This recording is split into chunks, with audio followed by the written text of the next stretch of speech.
આપે જોયું હશે કે આપના શુગર્સ ચેક કરવામાં આવે છે તો આપે કોશિશ કરી છે જાણવાની કે એનું મતલબ શું છે. આપણે જોયું કે હમણાં દુનિયામાં ખાસ કરીને હિન્દુસ્તાનમાં લોકોને ડાયાબિટીસ ઘણું વધારે થઈ રહ્યું છે. ટોટલ એમ કહેવાય છે કે 100 લોકોને મળી આપને તો 25 જણાની શુગર એબનોર્મલ છે. લગભગ 50% લોકો જેને શુગર છે, ડાયાબિટીસ છે, એને ખબર જ નહીં હોતી વર્ષો સુધી કે એમને ડાયાબિટીસ છે. અને બાય ધ ટાઈમ એને ખબર પડે છે તો ઓલરેડી ઘણા કોમ્પ્લિકેશન્સ થઈ ગયા હોય છે. આંખ ખરાબ થઈ ગઈ હોય છે, કિડની પર અસર પડી જાય છે. તો ઘણા લોકોના ઝહેનમાં આવે કે અનનેસેસરી એમને ટેન્શન આવે છે. આનાથી ના, એ તમારી સેહત માટે સારું છે. જેટલું જલ્દી તમને ખબર પડશે તમે એક્શન લઈ શકશો અને આ બધી બલાઓ અને મુસીબતોથી બચી શકશો. હવે સપોઝ તમારું શુગર ચેક થયું અને તમારી શુગર નોર્મલ માણસનું ક્યારે બી, આને રેન્ડમ બ્લડ શુગર કહીએ અમે લોકો, મતલબ આપે જમ્યું છે નથી જમ્યું અમારે એનાથી કોઈ કન્સર્ન નથી, બસ અમે આપનું શુગર ચેક કરીએ છીએ. તો જ્યારે નોર્મલ કોઈ માણસનું રેન્ડમ બ્લડ શુગર આપણે ચેક કરીએ, અગર એને ડાયાબિટીસ નથી તો એ હંમેશા 140થી નીચે આવવું જોઈએ. અગર આપનું શુગર 140થી ઉપર આવે તો એમાં બે સ્થિતિ થઈ શકે. એક તો 200ના ઉપર હોય યા એક 200 to 140ના વચમાં હોય. તો જેનું 200 અને 140ના વચમાં આવે એને ઇમ્પેર્ડ ગ્લુકોઝ ટોલરન્સ કહેવાય. એને ના ડાયાબિટીસ કહેવાય ના નોર્મલ કહેવાય. બટ જેનું મોર દેન 200 આવે તો પછી શું કરવાનું? તો એ માણસનો ફરજ છે કે એક રીડિંગ પર આપણે ડિસિઝન ના લઈ શકીએ તો એને પાછી બીજા 5-6 દિવસ પછી એકવાર એનું ફાસ્ટિંગ એટલે ખાલી પેટ જમવાના 2 કલાક પછી અને HbA1c જે કે 3 મહિનાની શુગર બતાવે એ એને કરવું જોઈએ. અગર એ તને એબનોર્મલ આવે યા પછી એનું જમવા પછીનું શુગર મોર દેન 200 આવે અને HbA1c જે છે એ 6.5ના ઉપર આવે તો એ કન્ફર્મ છે કે એને ડાયાબિટીસ છે. એક તો આ ક્લિયર થઈ ગયું. હવે જે સાહેબોનું વચમાં 140 to 200ના વચમાં આવે એને શું કરવું જોઈએ? એ લોકોને બી ફાસ્ટિંગ PP અને HbA1c લેટર ઓન કરાવવું જ જોઈએ. અને અગર એનું HbA1c લેસ દેન 6.5 આવે એનું મતલબ એમ થયું કે એને ડાયાબિટીસ તો નથી પણ એ નોર્મલ બી નથી. તો આ જે ગ્રુપ હોય છે that is more important because હજી તમને ડાયાબિટીસ નથી થયું અને યુ કેન સ્ટોપ ઓર તમે રિવર્સ કરી શકો છો ડાયાબિટીસને. તો રિવર્સ કેમ થઈ શકે? તો વેરી સિમ્પલ.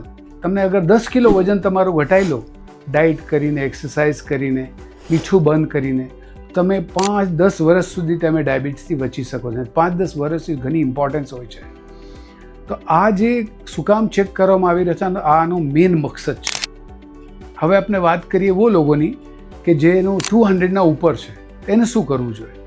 તો સૌથી પહેલાં તો એને એમાં બની શકે છે 2 ડિવિઝન થાય છે. એક તો જે માણસ જે ડાયાબિટીસ છે જ જેને એને બધું ખબર છે કે શું છે શું નહીં.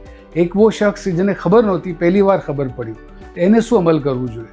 એના પાસે 2 ઇમ્પોર્ટન્ટ ચીજો છે. એક કહેવાય લાઇફસ્ટાઇલ ચેન્જીસ અને બીજું હોય છે મેડિસિન્સ.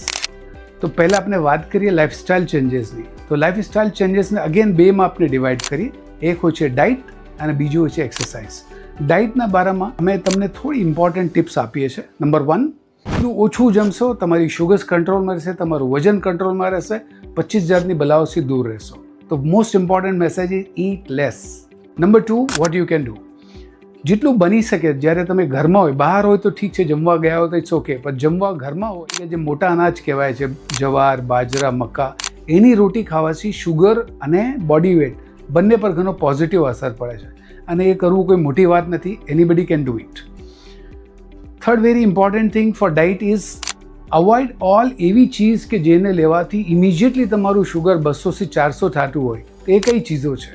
ફ્રૂટ જ્યુસ, બધા કોલ્ડ ડ્રિંક્સ અને જેટલા બી જાતના શરબત છે એ જેટલું બની શકે સ્ટ્રિક્ટલી અવોઇડ કરવું જોઈએ. જે બી જમો છો, fruits you can eat, but fruit જમવાનું 2-3 નિયમ યાદ રાખવાનું. નંબર 1, ઓવરરાઇપ ફ્રૂટ, જેની શુગર હાઈ હોય ઓવરરાઇપ ફ્રૂટ નહીં ખાવાનું. નંબર 2, નોર્મલી તમને કોઈ બી 2 જમણના વચમાં ફ્રૂટ ખાવું જોઈએ. સપોઝ તમે 2 વાગે લંચ લીધું છે, રાતે 8 વાગે જમશો તો બેસ્ટ ટાઈમ ઇઝ 6 o'clock. અગર તમે લો ફ્રૂટ તો દેટ્સ ધ રાઇટ ટાઈમ. એનો ફાયદો બી થશે, નુકસાન બી નહીં થાય. એવી રીતે રાતે સૂતી વાર યુ હેવ 1 or 2 ફ્રૂટ્સ. અને એક વારમાં 100 ગ્રામથી ઉપર કોઈ બી ફ્રૂટ આપ લઈએ, 100 ગ્રામથી વધારે ક્વોન્ટિટી ના હોવું જોઈએ. તો આ 2 નિયમ યાદ રાખશો તો you can eat all kinds of fruits. તો આ તો થયું આપણું ડાયટના બારામાં. હવે એક્સરસાઇઝ, ડાયાબિટીસ માટે અને સેહતમંદ રહેવા માટે શું કરવું જોઈએ? તો મિનિમમ કોઈ પણ એક્ટિવિટી, એનીથિંગ, ખાલી એક જ કામ કરીએ કે બાઇક પર ના જઈએ, ગાડીમાં ના જઈએ, ટેક્સી ના લઈએ, બસ ના લઈએ, जहाँ भी લિફ્ટ હોય લિફ્ટ ના લેવા છતાં દાદર ચડીને જઈએ, દાદર ઉતરીએ, એવી રીતે જ ફિઝિકલ એક્ટિવિટીનું છે. આપ કોઈ બી ફિઝિકલ એક્ટિવિટી કરશો એનો આપને એનો ફાયદો મળશે. બટ અગર એટલીસ્ટ 45 મિનિટ્સ પર ડે એમાં બી તનમાં ડિવાઈડ કરવાનો. એક એક્સરસાઇઝ છે વોકિંગ, યા ટ્રેડમિલ પર કરો, એ 15-20 મિનિટ કરવાની. એનાથી આપણું હાર્ટ સ્ટ્રોંગ થાય છે અને કેલરીઝ બર્ન થાય છે. સેકન્ડ એક્સરસાઇઝ હોય છે જે જોઈન્ટ્સને ફિટ રાખે, સ્ટીફ ના થઈ જાય આપણા જોઈન્ટ્સ. એના માટે આપણે બચ્ચાઓ જે સ્કૂલમાં ડ્રિલ કરે છે, આપને બધું ખબર હશે, આપ બી સ્કૂલમાં કર્યું હશે, એ ડ્રિલ 15 મિનિટ કરીએ. અને થર્ડ હોય છે કે મેન્ટલી ફિટ રહેવા માટે very relax. So this is one aspect of એને કહેવાય લાઇફસ્ટાઇલ ચેન્જીસ. નાવ મેડિસિનના બારામાં અક્સર લોકોમાં બહુ ગલતફહેમી છે કે ડૉક્ટર સાહેબ મેં એકવાર શરૂ કરીશ તો જિંદગીભર દવા ખાવું પડશે. ડાયાબિટીસ જ્યારે થાય તો from day 1 you should start medicine and never discontinue medicine. તમારા ડૉક્ટર જેમ ગોળી આપે, 1 આપે કે 10 આપે, તમને લેવું જોઈએ. તમે જ્યારે જમો છો તો ગણો છે કે કેટલા ચાવલના દાણા ખાધા? નહીં.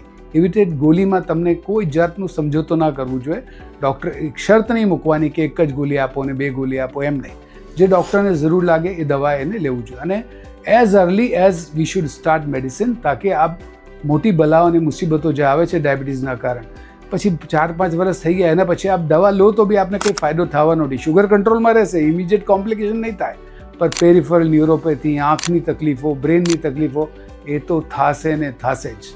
એટલે મારી એક આપસી ગુજારિશ છે કે અવેરનેસ વધાવીએ, આનો કેમ મેક્ઝિમમ ફાયદો લેવાનું અને કેવી રીતે આપણે ફેમિલી મેમ્બર્સ અને આપણી સોસાયટીને આ ડાયાબિટીસ નામની બલાથી કેમ બચાવવાનું.